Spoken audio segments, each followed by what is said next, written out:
Hello everyone, I am Dr. Garima Mishra, Consultant Critical Care Medicine, Neotia Getwell Multi-Speciality Hospital, Siliguri. I'm Dr. Monica Sisodia, Intensivist, Associate Consultant at Critical Care Department of Neotia Getwell Hospital, Siliguri. 13th September every year is celebrated as World Sepsis Day. And I'm here to talk about the disease, to raise awareness amongst general public. What is sepsis? And is it serious? Is it not? So, as an intensivist and having to deal with multiple patients suffering from sepsis and its complication, while talking to relatives, I realized to this date, many people are not aware of how serious this condition is. Sepsis is a medical emergency. जैसे heart attack होता है या stroke होता है, people know कि हाँ ये life threatening है, सीरियस है एंड जान भी जा सकती है.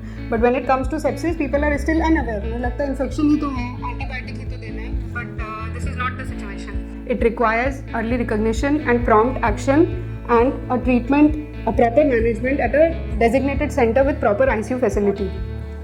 अगर बॉडी में कोई इन्फेक्शन है और वो कोई चेन रिएक्शन ट्रिगर करता है जो कि सेप्सिस को लीड कर सकता है.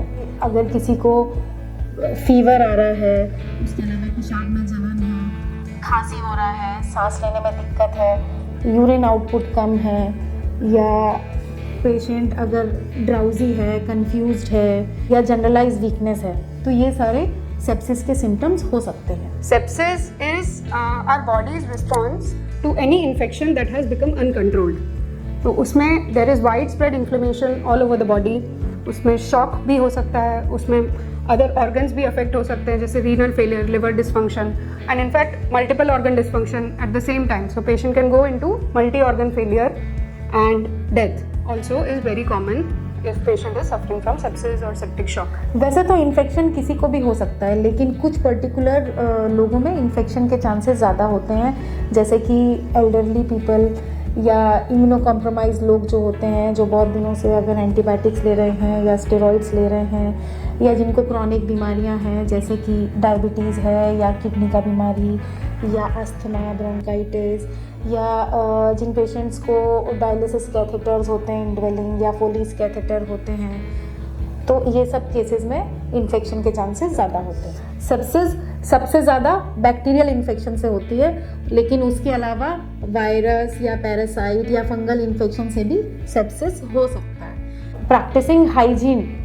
हाइजीनिक केयर जैसे कि हैंड वॉश हुआ, आपको करना हमेशा अपने हैंड वॉश करना है किसी भी चीज़ के पहले. आपको प्रॉपर हेल्दी फूड खाना है. खाना जब आप बनाते हैं तो हाइजीनिक एनवायरनमेंट में बनाना है. गंदा पानी अवॉइड करना है.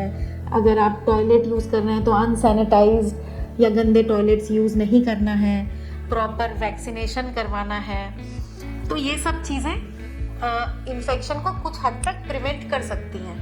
लेकिन अगर किसी को इन्फेक्शन हो गया है या सेप्सिस हो गया है, then the main thing is early diagnosis and treatment, जिसके लिए आपको जो हम लोगों ने सिम्टम्स पहले डिस्कस किए हैं आप लोगों को पता होना चाहिए. और पेशेंट का कंडीशन ख़राब हो रहा है तो जितना जल्दी हो आपको डॉक्टर से कंसल्ट करना चाहिए. But is there hope? बच सकते हैं पेशेंट्स? यस.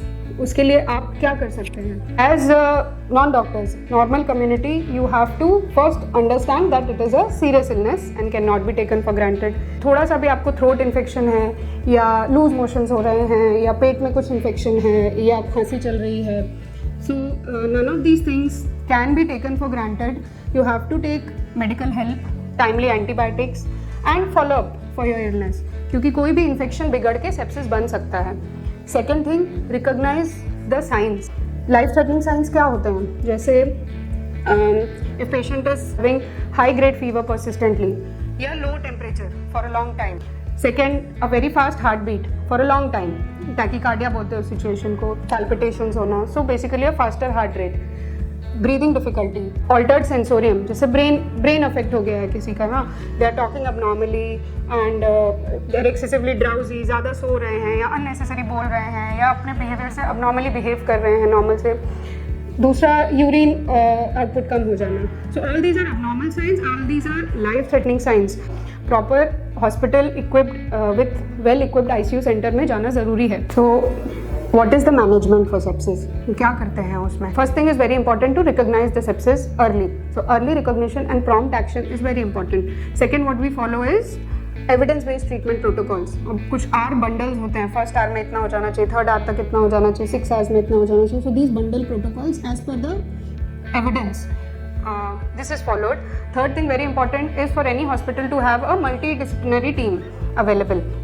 क्योंकि इसके लिए not only one organ is affected, multiple organs can also be affected. तो उसमें not only intensivist, we can require a nephrologist, gastroenterologist, pulmonologist, cardiologist. जो भी ऑर्गन अफेक्ट हो रहा है उनका इन्वॉल्वमेंट होता है, सुपर स्पेशलिस्ट की ज़रूरत पड़ती है. And fourth thing, it is very important to keep an open communication with the family as well, क्योंकि इलाज लंबा चल सकता है और एडवांस ट्रीटमेंट की ज़रूरत होती है. जैसे वेंटिलेटर लग रहा है पेशेंट को, या डायलिसिस लगना है, या CRRT लगना है, तो एक तो ड्यूरेशन ऑफ ट्रीटमेंट प्रोलॉन्ग हो जाता है, कॉस्ट ऑफ ट्रीटमेंट प्रोलॉन्ग हो जाता है, साथ में प्रोग्नोसिस भी एट टाइम्स बिगड़ती है. So it is very important for us to always keep an open communication with the family. तो बहुत ज़रूरी है उस सेंटर पे इलाज करवाना जहाँ पे सारी फैसिलिटीज़ अवेलेबल हो और ये टीम अवेलेबल हो. Again I am saying it is very important for you to realise, for everybody to realise, sepsis is a medical emergency. You have to act fast, you have to recognize it fast. आपको patients को जल्दी facility पे लाना है to save lives, because together we can. Thank you. I would like everyone to join hands together to prevent and treat sepsis. Thank you.